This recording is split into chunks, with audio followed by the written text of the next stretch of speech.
Fisher. I'm the broker and owner of Bluegrass Regional Real Estate located in Central Kentucky. And I'm Carol Geralds, and I work with Keller Williams Commonwealth in the local real estate industry. We've been wanting to do this for a while. As you hear, we are with two different brokerages, but we have combined our efforts to bring to you a little program, and we're wanting to share with you the history and happenings of the area that we work in. Today, we're focusing on Lincoln County, but in the future, we're going to be going out to different towns and different counties to share some information with you.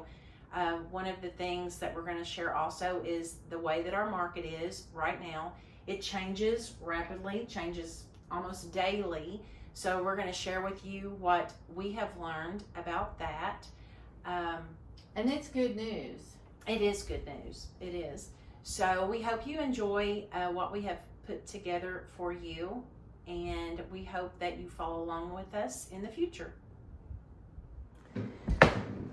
Okay, we're going to talk about what our market is doing right now compared to what it was doing last year. So we've pulled up our stats for 2022 and 2023. And we're going to talk about what the average list price was in 22 to start with. It was $216,385 in Lincoln County. Yeah, and we are focusing on Lincoln County on this episode. So all of these are for residential properties found in Lincoln. And for 2023, the list price, average list price, has been $203,851. So our list prices have been 6% less in 23 versus last year in 22. And we can see that the actual sold price, the average for 22, was $208,323.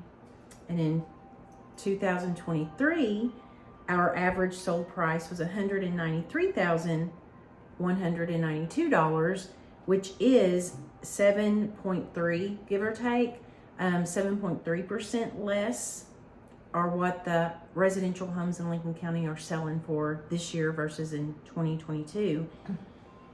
Which is great news.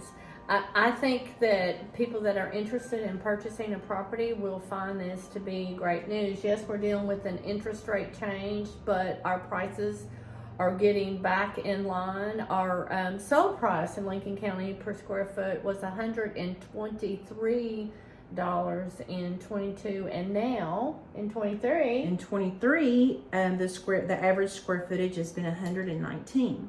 So really though, if you think of all the years past, that's still a pretty good price people are getting for their homes in Lincoln County. You know, if you think about what it was before COVID.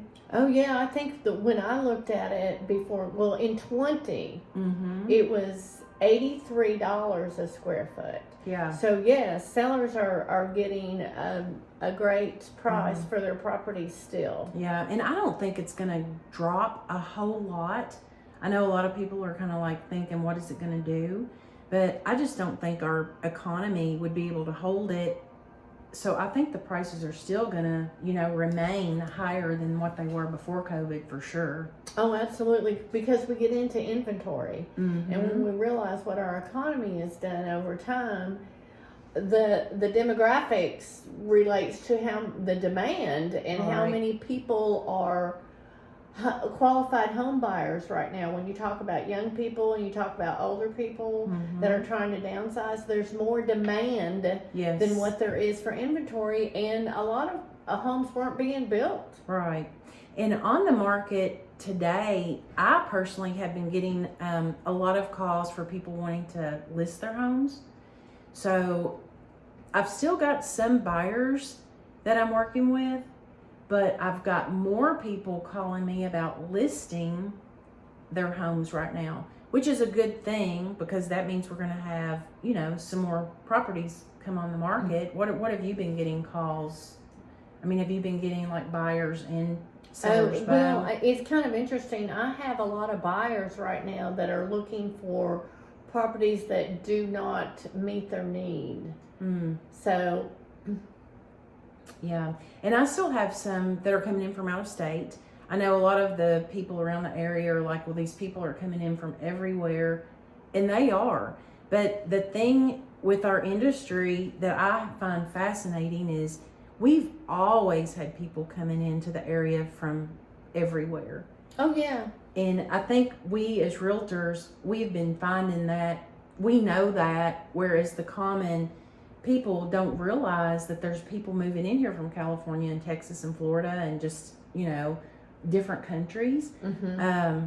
And they've always have. But I find that fascinating to find out how people learn about our area and what makes them want to move here. But the good thing is we still have buyers, and we still have people calling us to put their homes on the market.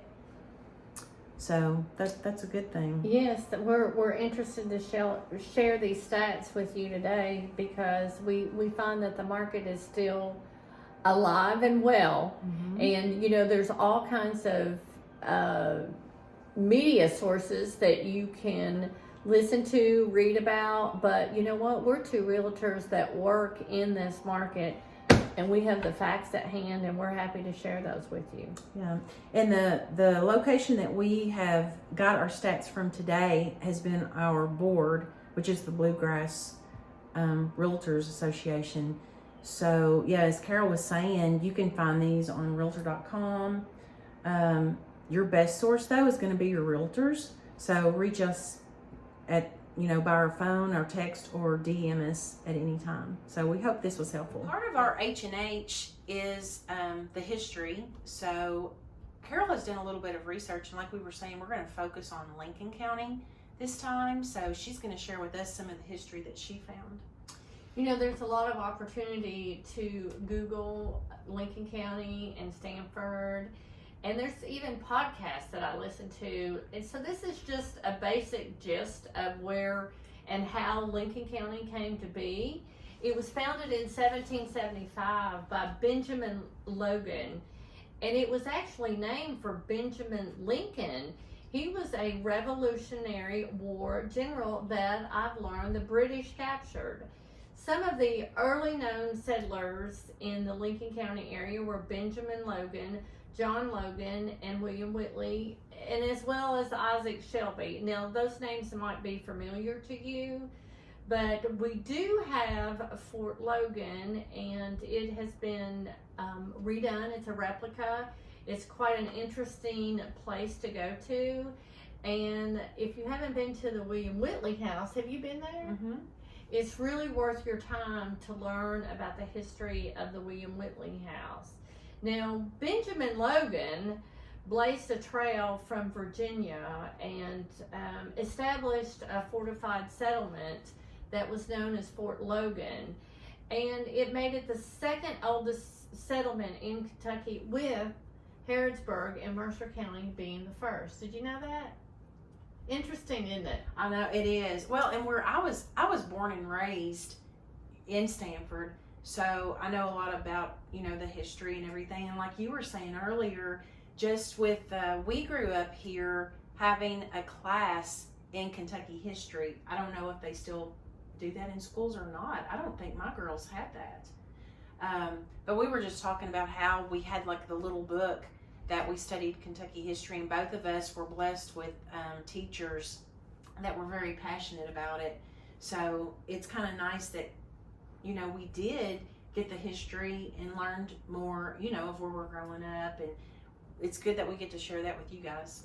And as a realtor, when I have folks that come from out of state, I explain that this is the historical hotspot of Kentucky when we're dealing with Lincoln County and Boyle County and Mercer County. So it is my mission to educate myself as well as my followers as to what some of our Kentucky history is. Lincoln County was known as one of the first three counties that were established in Kentucky, with Lincoln, Fayette, and Jefferson being the other two. And here's another interesting spot. Main Street in Stanford was part of the Wilderness Trail. We can share some information about the Wilderness Trail on our site that gives a map. Crab Orchard was part of it. There's just a tremendous amount of information related to Lincoln County if you want to go online or if you want to follow us, and we'll continue to share it. But we're going to lead into some current activities. We're calling that happenings, and Patachia's going to share some of that with us. Yeah, so a couple of the happenings that we wanted to focus on are the ones that we are involved with currently. So one of them is going to be this Saturday, and we Bluegrass Realtors are sponsors of the, let me get it right, Pints for Pets. It is their 10th annual event, and it is a charity for the Humane Society in Boyle County.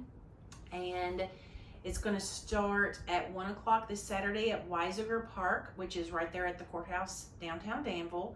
They're going to have live music beginning at 2 o'clock.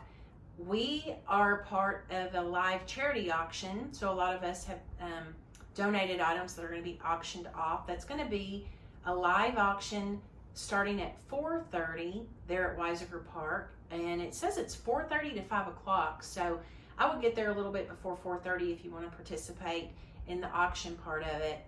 And then there's going to be a pub crawl that begins at 2 o'clock till they close. Several of the businesses downtown are going to be involved in that, and again, we'll put the link up so you'll be able to see what all they are.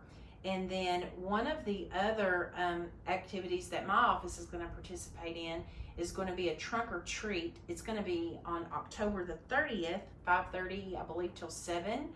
And it's at the Lincoln County Parks and Rec, so where the soccer fields are out on Highway 150. So we're going to be participating in that. If you guys have any events that you want to share with us, please put them in our comments, and hopefully we'll be able to share those with more people for you as well. Thank you for following. Yeah, thank you for watching us. We hope to do this again in the future, so if you have any suggestions of events that are going on, reach out to us and let us know.